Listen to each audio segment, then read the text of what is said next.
दिल्ली के एक चिकित्सक ने पिछले 34 दिनों से लापता अपनी मां को खोजने के लिए पुलिस अधीक्षक से गुहार लगाई है। मंगलवार को जन सुनवाई में पहुंचे डॉक्टर विकास कुलश्रेष्ठ ने कहा कि उसकी मां 26 अगस्त को उससे मिलने के लिए दिल्ली आने वाली थी, लेकिन दिल्ली जाने से पहले किसी संदिग्ध व्यक्ति ने मदद करने के बहाने महिला को अपने साथ लिया। उसके बाद से ही उसकी मां का कोई अता पता नहीं है।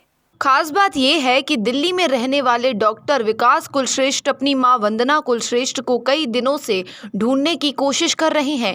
इसके लिए वे लगातार ग्वालियर के अलावा आगरा, मथुरा और दिल्ली स्टेशन पर खाक छान आए हैं, लेकिन अभी तक मां का कोई सुराग नहीं मिला। लिहाजा उन्होंने मंगलवार को पुलिस अधीक्षक की जन सुनवाई में अपनी मां को ढूंढने के लिए एक बार फिर से गुहार लगाई है। पुलिस ने जीआरपी के अधिकारियों से बात करके इस मामले में जल्द ही महिला के साथ रहे व्यक्ति की पहचान की कोशिश शुरू कर दी है। मुझे दिल्ली में सरप्राइज़ देने गई थी। मैं दिल्ली में 3 साल से डॉक्टर हूँ।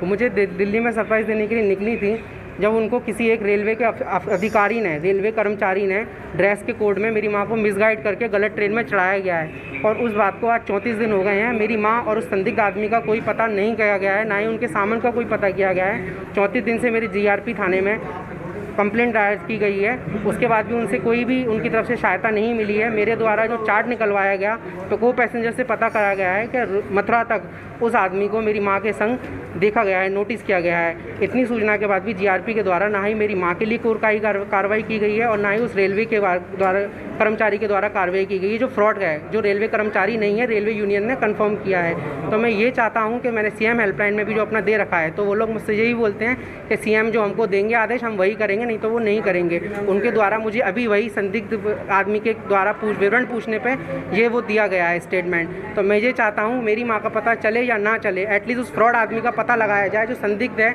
और जो ऐसे रेलवे की ड्रेसअप पहन के लोगों को गुमराह करके उनको ले जाके उनके संग क्या करता है क्या नहीं करता है पता नहीं है, उसका पता लगाया जा सके, जिससे आगे किसी और के संग ऐसी दुर्घटना ना घटित हो। मैंने थाने में कंप्लेंट दर्ज कराई थी, जो कि एफआईआर 30 तारीख को ली गई है, बल्कि सीसीटीवी में 28 तारीख को कंफर्म हो गया था कि मेरी माँ को संदिग्ध द्वारा ले जाया गया है।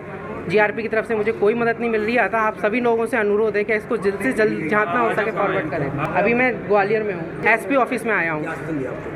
एसपी ऑफिस में सत्येंद्र सिंह तोमर द्वारा मुझे आश्वासन दिया गया है कि मीडिया के द्वारा इस चीज़ को ज़्यादा से ज़्यादा फैलाया जाएगा और उस संदिग्ध को ढूंढने में मेरे लिए जितनी उपयोगी सहायता होगी वो सहायता की जाएगी। मूलतः ये मामला जीआरपी थाने में गुमशुदगी कायम है। ये शायद 31/8 को कायम हुई है। तो आज जनसुनवाई में यहाँ एसपी ऑफिस ग्वालियर आया था लड़का, तो हम लोगों ने उसकी बात सुनी और जीआरपी के अधिकारियों से भी बात हुई है उसमें, और जीआरपी में बिल्कुल पूरी गंभीरता से कार्रवाई हो रही है और उसके फ़ोटो फुटेज हम लोगों ने भी ले लिए हैं। उसमें जो भी मदद हो सकती है वो हम भी करेंगे और आप लोगों से भी अपील है कि उसमें एक सस्पेक्ट दिख रहा है, तो उसको आप भी अपने चैनल पर चलाएं ताकि यदि कहीं से कुछ मदद हो सकती है तो उसकी मदद हो पाए। भी उसकी जो बात से पता लगा यही लग रहा है कि ग्वालियर से वो आदमी उसके साथ गया है और एक वो यूनिफॉर्म ऐसे पहने हुए जो लग रहा है कि रेलवे का कोई ना कोई फोर्थ क्लास का कर्मचारी है।